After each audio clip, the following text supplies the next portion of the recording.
Welcome back, my little nightmares, and it's me, Queen Nightmare, and I am going to read you a Snarry.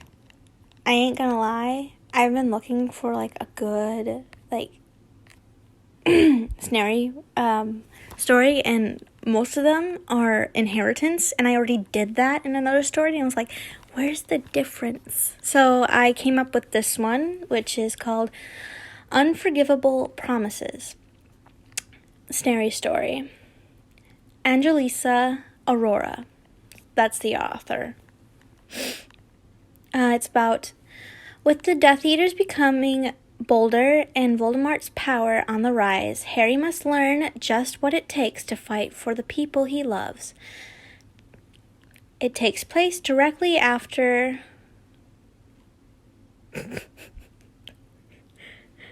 I'm sorry, but I don't know what that stands for.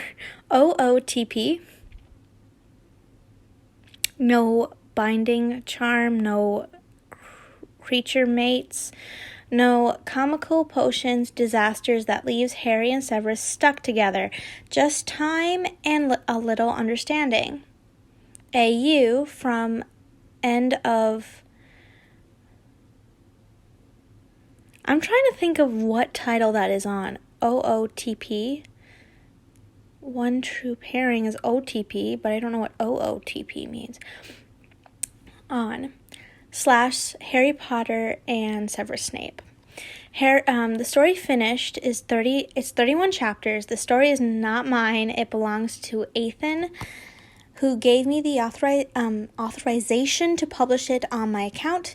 You can find them on fanfiction.net. The cover is not mine. I found it on the internet and couldn't find the person who drew it. If it belongs to you, you don't want me to use it, I'll take it down.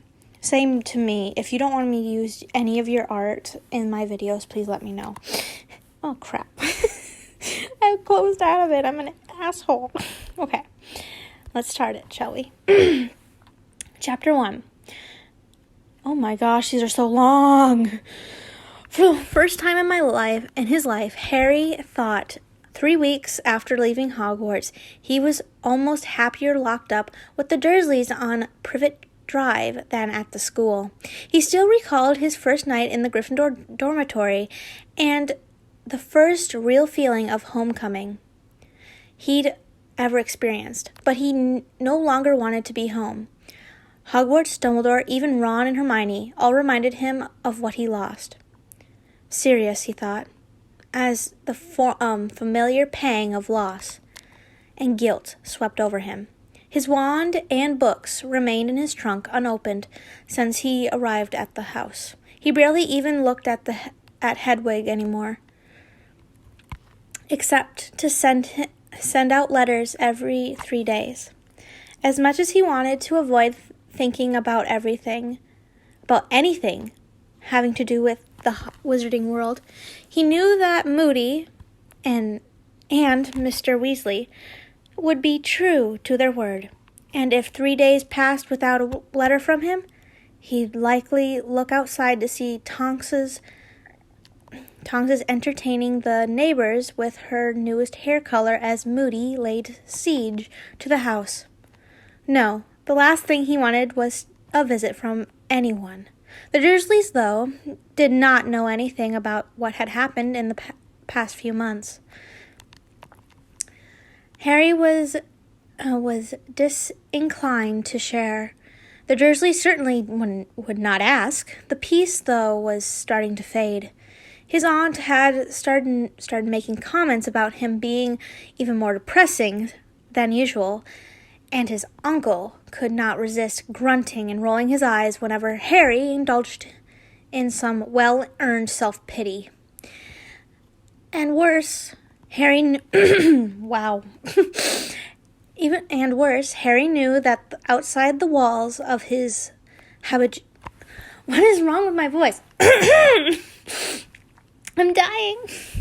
And worse, Harry knew that outside the walls of his habitual summer prison, war was fast approaching. What was that voice? Vast. It was very fast. What is that accent? As painful as such thoughts were, They all began and ended with his godfather's death. Harry's conscience refused to allow him to forget the lives that were still at stake, but always grief won out. One out. Why is this Scottish accent that wants to get out? Stop it. As Harry cried himself to sleep on more than one night. Last night had been such a night, and a bad one at that. It was always worse than he had to write to Moody and the Weasleys. The letters were always short, just enough to keep the Aurors from rescuing him. Dear Mr. Weasley, the latest had read, I continue to fare well. Tell Moody and the rest, meaning Ron and Hermione, that they needn't worry about me. But he was lying. He was not fine. Yes, his uncle was too terrified of Moody and worse, Tonks, with her ever changing her hair. What would the neighbors say? To so much as he raises his voice at Harry, but still Harry was anything but fine. Sometimes he watched his uncle. He wanted his uncle to yell, to scream, maybe even hit him, to lash out, so Harry could feel something besides his terrible loss. That never happened, though, and so Harry was left alone to his mourning last night. Just like all nights before, a soft flutter of wings and the gentle ringing sounds of Hedwig settling into her cage woke Harry from another restless sleep. With a soft hoot, Harry's beloved owl noticed him waking and dropped a folded slip of paper from her beak. Harry glanced at the parchment, which bore no writing on the outside, before stepping over it and getting dressed. Harry was in no rush to read another letter from any of the Order members. Oh, Order of the Phoenix. Well, no, I'm an idiot. I'm sorry. I was thinking of Goblet of Fire. I was thinking Half-Blood Prince, but no. It's Order of the Phoenix. I'm an idiot. I'm sorry if that was painful to watch. He had already received enough of them, all sympathetic, all offering to share his loss as they, too, had known and cared for Sirius. But damn it! They didn't love him the way Harry had. They had their own brothers, their own fathers, their own uncles. Uncle Vernon certainly didn't count as an uncle in anything but name. Sirius had become his entire family, and now he was gone. No one could understand how much he had lost. And he resented them for pretending they could. And the letters from Ron and Hermione were almost worse. He had made it perfectly clear during the last few days of school that he did not want to walk about Sirius at all. Wanted to talk about Sirius at all, sorry. Can't read. Even as he read their transparent, upbeat letters, he could see them dancing around the subject. That depressed him even more. So it was much later that day, after helping his aunt clean most of the house, that he finally succumbed and picked up the missive. He knew he would be expected to respond. The message. I don't know what missive means. Does that mean missive in a different way? I'll look that up later. He knew he would be expected to respond, and putting it off would not make it go away. This letter, though, was not what he had expected. Not at all. Dear Harry, your Occupants lessons were never really completed, so I will be teaching you from now on. It is imperative that we begin immediately. Enclosed, you'll find a small pocket packet of flow powder. Use it to meet me in diagonally. I hope I said that right. Diagonally. Or I'm saying it how... No, he said diagonally. That's what he said when he did the flu powder. Tonight at sundown. Yours, Remus Lupin. Is he gonna fuck it up like in the movie? Sorry, bad language. I need to stop saying those words. With a sigh, Harry reached toward his trunk, then stopped. Did he really want to go back? The answer to that was simply no, but he also knew that if he stayed, Remus and perhaps the rest of the Order would be here to save him from his uncle. Better to tell Remus face to face. Harry decided, noticing that it would soon be dusk. He rummaged around his trunk and finally found his wand, along with a robe so he could blend in better in the alley. Grabbing the promised packet of flu powder, he headed downstairs quietly. The sound of the doors closing let Harry know that Uncle Vernon had gone out to water the front lawn. I have a question. Who waters the front lawn? I know that you have sprinklers and such, but why would you do it by hand? I thought they had money. Never mind. The back lawn, of course, had a sprinkler since there was no point in watering a lawn if the neighbors could not see you doing it and comment on how nice and green your grass was. Aunt Petunia was in the kitchen just starting to wash the evening's dishes. He would have a few minutes to explain to Remus that he had no desire to learn anything and get back before he had been missed. No problem. Diagon Alley. There you go. Diagon Alley. Thank you. Someone told me how to pronounce it like that. Thank you very much. Harry had just brushed the soot from his robes when a strong hand gripped his shoulder. "Hang on, Harry." Hagrid's rough voice whispered from behind. "Actually, Hagrid, Harry's words were cut short as the alley disappeared from sight, replaced with a now familiar Grimmauld Place.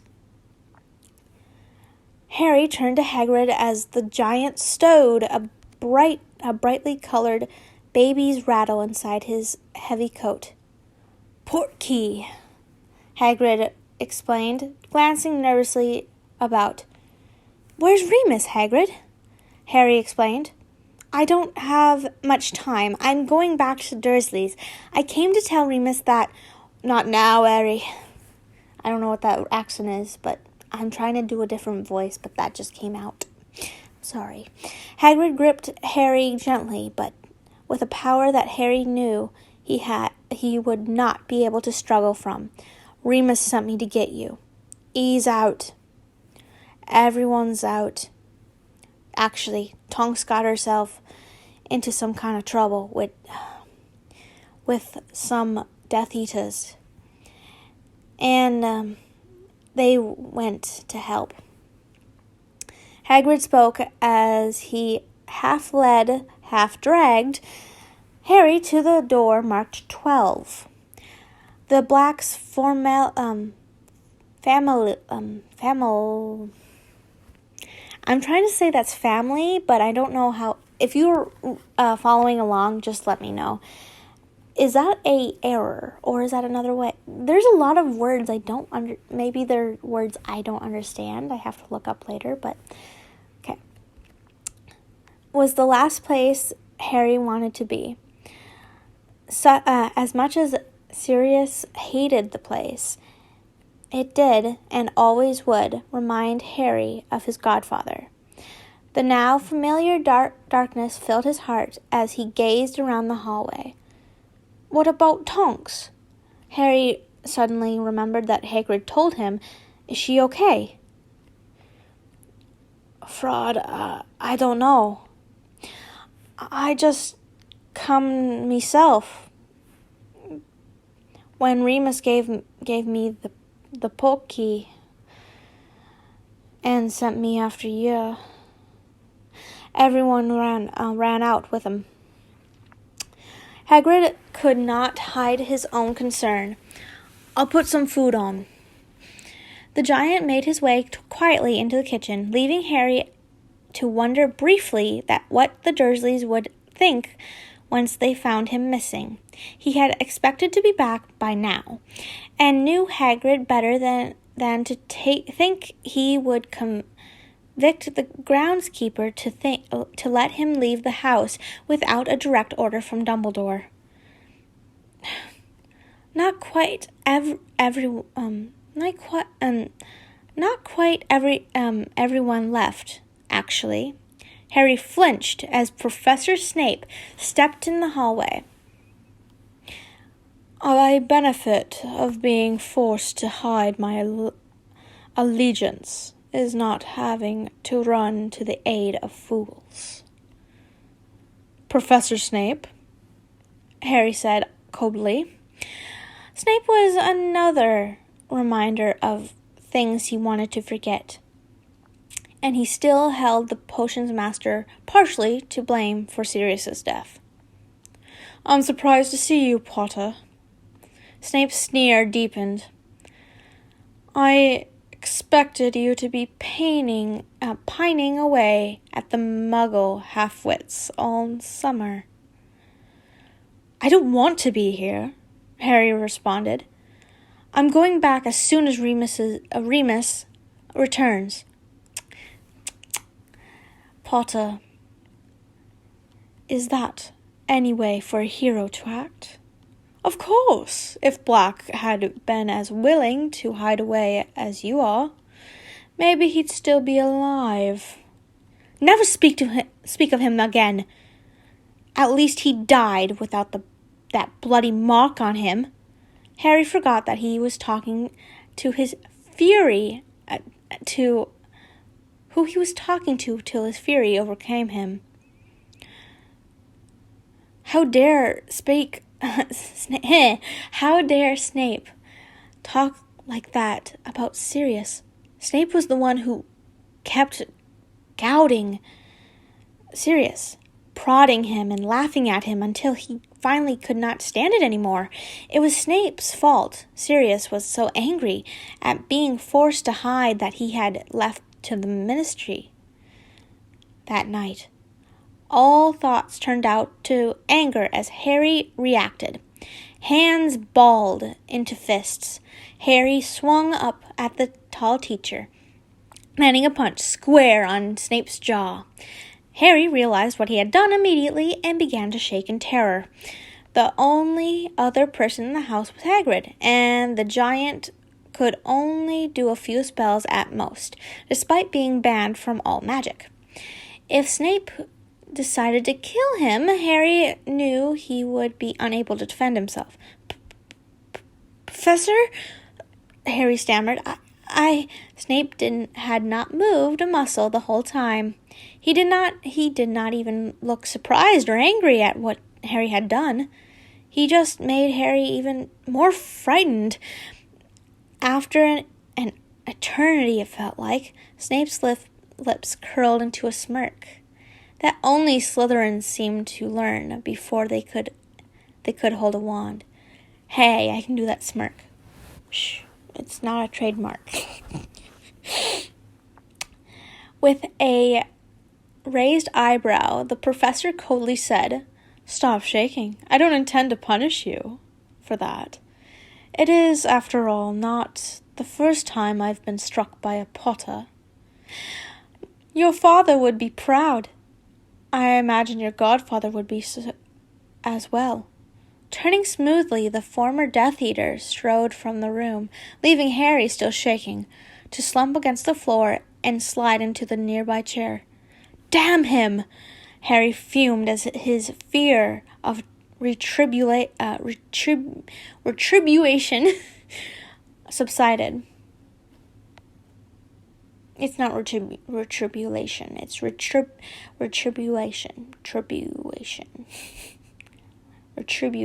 Retribution. There you go. Told you I'm an idiot. Subsided. How can he talk about Sirius that way? How could he make that happen into a joke? Sirius never would have hidden away if it hadn't been absolutely necessary. He wanted to be there fighting with everyone else. Where should I be? I'm going to answer your question, Harry.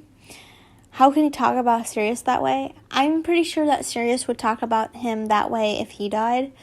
No offense, but they weren't the really good type of friends in high school. If you ever saw the flashbacks and saw a little bit back in the past, they weren't the nicest people, let's just say that, towards Severus. He wanted to be out, The thought came unbidden. But Harry knew immediately that it was right. So many people had died fighting Voldemort. Even if he could hide forever, he owed it to them all to keep fighting. He owed it to Sirius, and he owed it to his parents. With that, another thought came unbidden. Snape's comment about making his father proud. He had never really gotten to speak to Snape about the pensive had shown, and that troubled him, about Dumbledore's talk with him at the end of the last semester. Harry had finally realized something that, while so obvious, also shocked him. Adults were not perfect. Not Dumbledore, not his father. Even Sirius was not. Though Harry was still angry at Dumbledore for pointing out so many of Sirius's faults that night. But he could not blame Snape for hating him anymore. Still shaking, slightly, as much as his state of mind now as the heat of the moment earlier, Harry stood and stepped toward the door of the parlor Snape had disappeared into. As he cracked the door open, he could make out the shape of Snape's form in the overstuffed chair. The room's dim glow made for a surreal sight as the instructor's pale face contrasted with his long black hair. Gathering his courage, Harry opened the door and stepped inside. "Professor Snape?" he asked hesitantly. "Professor, I'm terribly sorry." "Don't bother, Potter. I've already explained that you wouldn't be punished. This, after all, is not Hogwarts. There are no house points here, and I have better things to attend to than some makeshift detention." I ain't gonna lie, I just thought of an anime that absolutely made me laugh so many times I wanted to cry. If you haven't seen it, Hitorojima, My Hero. They say he's dating a teacher, and the teacher goes, "Yeah, are you hot for teacher?" He's like, "Yeah, kind of." When he says makeshift detention, I'm like, ooh, hot for teacher. I'm so sorry. That's all I could think of. Oh my gosh. "I know, sir. I mean, I know you aren't going to do anything to me," but suddenly his apology seemed meaningless. How much had Snape suffered at his father's hands?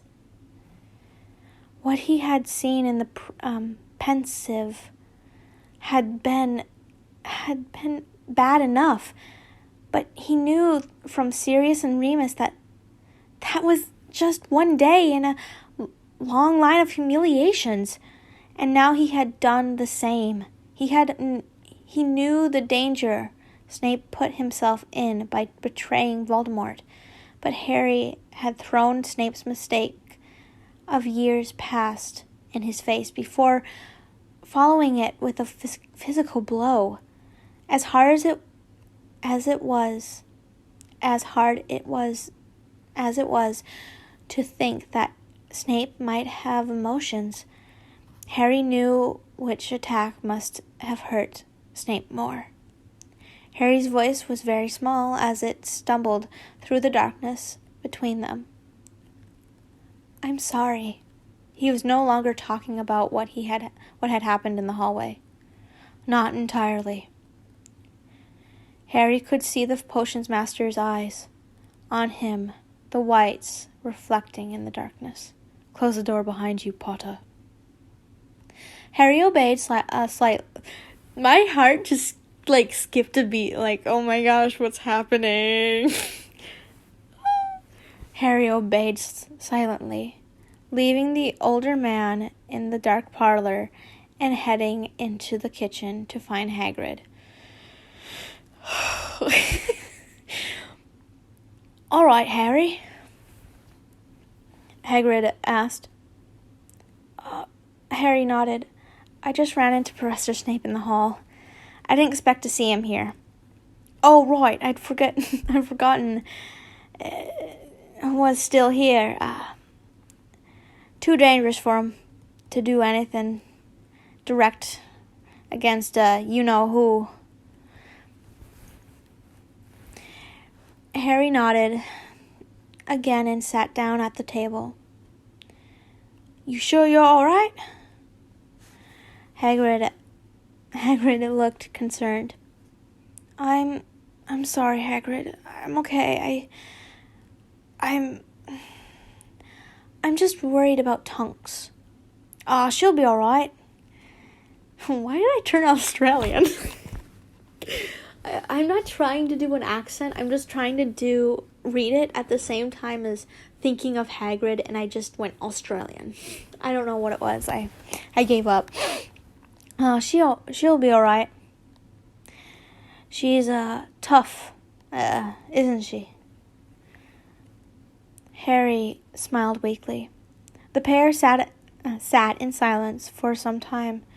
Harry lost in his thoughts about Sirius and Snape and his father, and while Hagrid tossed what looked to be sausage and several unidentified ingredients into a pot and let it simmer over the fire. The smell of whatever Hagrid was cooking was moments away from being unbearable when the front door slammed open. Harry rushed to the hallway to see the mass of robes, cloaks, and wands pushed through the door. One cloak separated from the group, and Harry was relieved to see bright pink hair sticking out from beneath the hood. Harry! The young Auror exclaimed and pulled him into a hug. Blushing, Harry asked, Are you okay? Hagrid said everyone had gone out to rescue you. Rescue? Tonks snorted. Hardly a rescue. I just needed a little help, is all. They were interrupted by Moody's gruff voice. Everyone made it back. I caught a flash coming from one of the Death Eater's wands. Right when we disapparated. Yeah, I said that right. Moody pulled his cloak off and examined the group in the doorway, his magical eye turning as always. Where is Lupin? Where is Mr. Lupin? Harry immediately recognized Dumbledore's voice. A remaining group quickly shed their cloaks, revealing worried faces as they realized the rescue mission had not been a success as planned. Oh, that felt so much better. I needed to do that. Mr. Weasley, who Harry had not noticed till. I need to eat my ice cream. Hold on, I'll be back. Ice cream break. I'm back. Sorry. Okay. I'm just gonna. Mr. Weasley, who Harry had not noticed till now, spoke. I'm going back for him. He had his wand out and the door halfway open before Moody grabbed his arm. It's too late, Moody grunted. There were too many of them, Arthur. And it's been too long. He either got away, or that curse I saw killed him. Or, Moody's voice died away. No one wanted to accept the third option.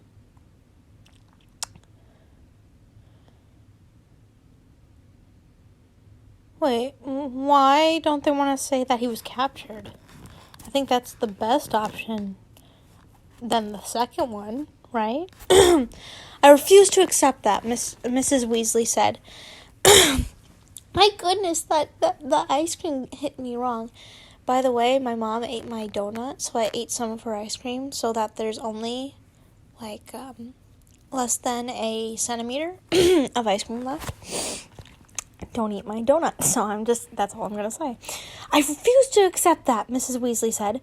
If he's hurt and on the run, he needs our help. If they've got him, they may not be able to take him to you-know-who right away, depending on the curse they used. Dumbledore nodded slightly. Yes, Molly, of course you are right. As long as this place is secure, we have nothing to lose but looking for him, and everything to gain. Molly and Arthur returned quietly to the estate. My goodness. And see if you can find any signs of what happened. I expect you to return immediately should you come across any Death Eaters. Is that understood? The Weasleys both nodded with a fierce look on their faces he had never expected to see on the two jovial parents of his best friend. The rest of us have our own means of finding information. I suggest we all look to our contacts. Dumbledore finished. And I shall look to mine. Harry jumped as Snape's cool voice came from just behind him. No, Severus, I think it would be best if you stayed. Dumbledore raised a hand to silence Snape's objection, though I am sure Remus would thank you for your concern.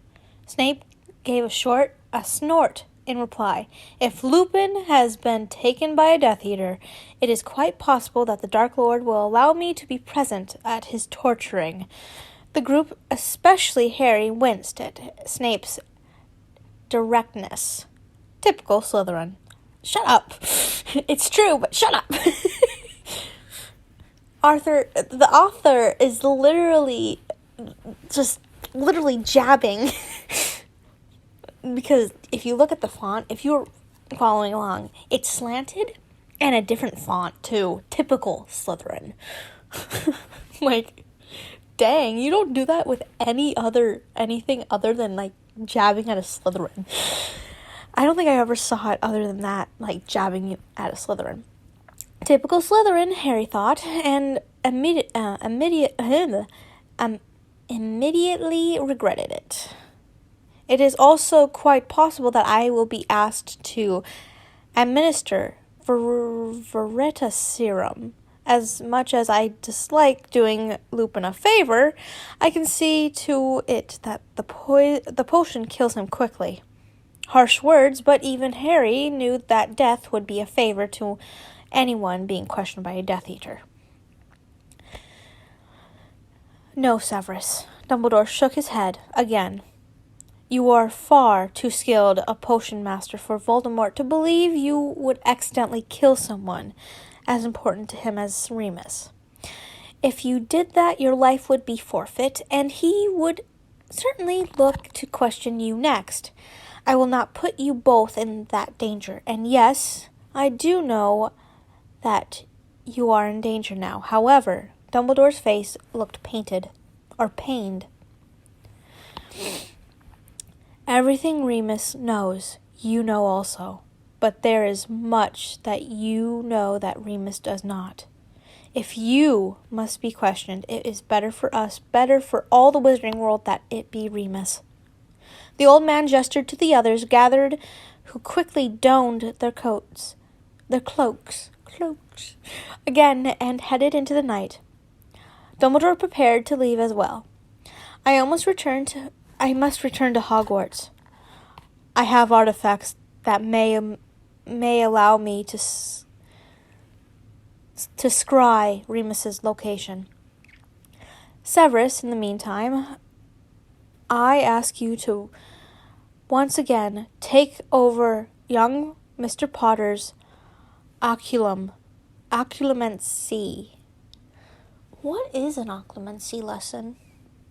I forgot. It's been years since I watched the movies, and I want to read the books, but I looked how thick they are and how much she explains things, and I just saw my anxiety went through the roof. Because I have ADD. I distract myself. I don't distract others. I distract myself. Harry grew pale at Dumbledore's words, and he thought that if Professor Snape was not already white, he would have done the same. I know I do not ask an easy thing of you, but Severus, it is important. He cannot be shielded by us forever, and the Dark Lord will not forget his link to Harry simply because his last plan failed. The Black family had a pensive in their artifact collection, and Harry, I will not remind you of why these lessons are important. I had intended to return to the Dursleys after the lessons each evening, but Voldemort's followers have been growing more aggressive in the past few weeks. You will stay here for the time being. I will inform your aunt. Yes, sir, Harry replied. No matter how many people told him it was not his fault, Harry knew that if he had taken his lessons with Snape last year more seriously, if he had not made Snape hate him even more by looking into the pensive, then Voldemort never would have lured Severus into the Ministry of Magic that night. As for informing his aunt, he supposed that at least their mind would be eased from the worry that he might be returning soon. And suddenly Harry was alone with Snape. Even Hagrid had left, as the groundskeeper had spent the past month getting some intelligent creatures to spy on the several Death Eaters.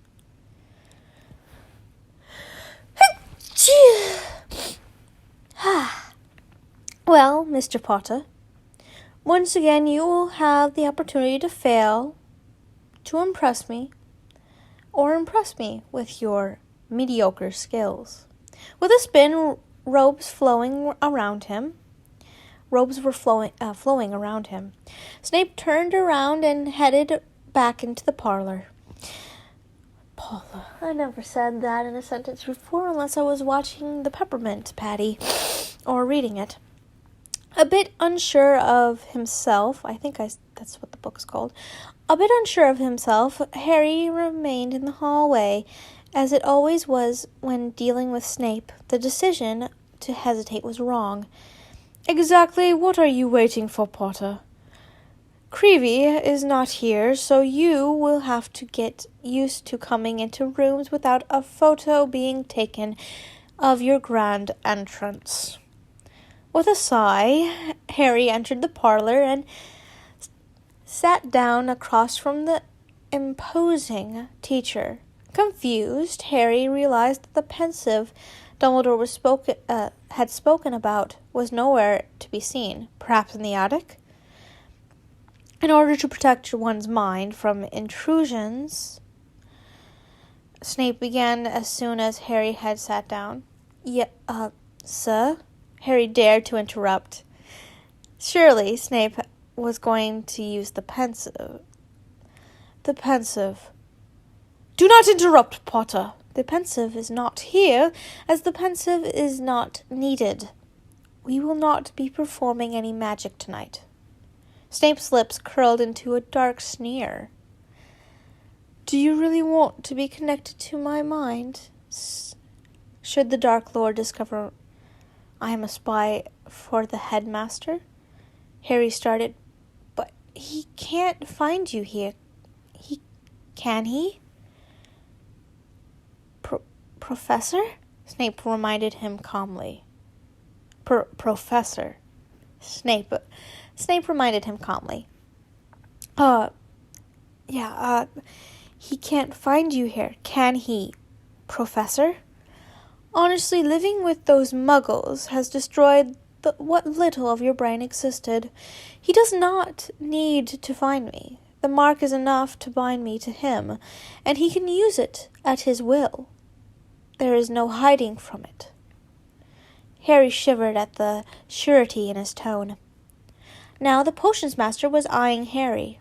In fact, Mr. Potter, I am going to offer you something. A chance that every Gryffindor who has fumbled his way through my class would have given anything to have. From the black folds of his robe, Snape pulled forth a small bottle and set it in front of the table between them. Harry studied the bottle curiously, but did not reach for it. The bottle was clear. The glass was made of black substance, coating the inside, the stopper too. This was glass and held in place by a metal band. Sir? Harry asked. Poison, Snape said simply. If Lupin is brought in front of the Dark Lord, it will be at most a matter of hours before I am discovered. Harry opened his mouth to defend his friend, but Snape cut him off short. That was not an insult, merely a fact. No one can bear the Dark Lord's scrutiny.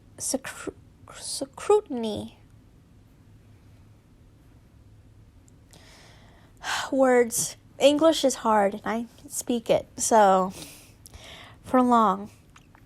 I know that better than anyone. I carry that bottle for the day that my betrayal is found out. So tell me, Mr. Potter, how many times since you first got to Hogwarts have you wished me dead? Snape smirked at the boy. Sir! Harry was horrified to hear that the instructor speak of his own death so casually. I didn't. Of course you did, Potter. All students do.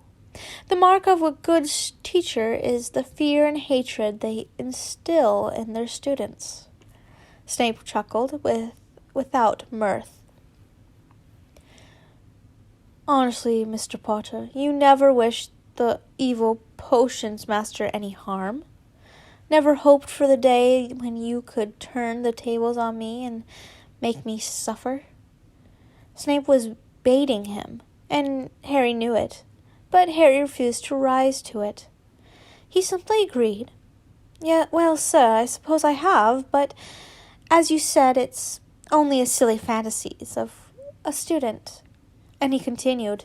Somewhere he decided that it was important to show not just Snape, but the entire order that he was no longer a child. Dumbledore was really realizing it, and Harry understood that the petulant objections that he was not a child only reinforced the image that he was. But if you're asking me if I'm willing to use the poison on you, the answer is a yes. Harry was treated to a brief expression of surprise that swept across Snape's face. If Voldemort finds out about you and attacks you through your mark, I'll feel it, too. At least I have before, so why not now? Harry was trying to sound so nonchalant as Snape had, but his voice shook as he continued. I felt him kill before, but I've been there, watching from his eyes when he took his time, when he wanted them to suffer. If I have to, sir, I'll kill you. Harry met Snape's unreadable gaze.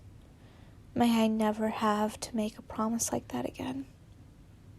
Harry thought, extraordinary, Potter. In one breath you've killed me and managed to make yourself a martyr in the process. An easy task for a boy who lived, no doubt. Harry managed to swallow his anger. I only said that because he asked me. He noticed, though, that the glass bottle remained on the table, placed within easy reach, should Harry need to get it quickly. He finally shrugged it off as Snape, being Snape, as the instructor, began lecturing on the theory of occlumency. Oh, sweet mother. That was chapter 1, and it's already been 46 minutes. Holy crap. Okay. Thank you guys for watching. And I hope you enjoyed this. I sure did. It was a lot of fun, and I had a lot I didn't know this was going to be a good story. It was really descriptive, but it wasn't, boring descriptive. So, that was good. It was filled with interesting facts, and I got some shivers, and I thought I was actually there. Good I hope that the author will make more in this future. I also have a shout out today, so I'm going to shout them out. You will see this on Tuesday in the afternoon, and I hope you guys really liked this one. If you didn't, please let me know. Please do give this a thumbs up or comment down below what you liked about it and what I messed up on. Thank you guys for watching. Be happy, be healthy, always be loving. Bye-bye.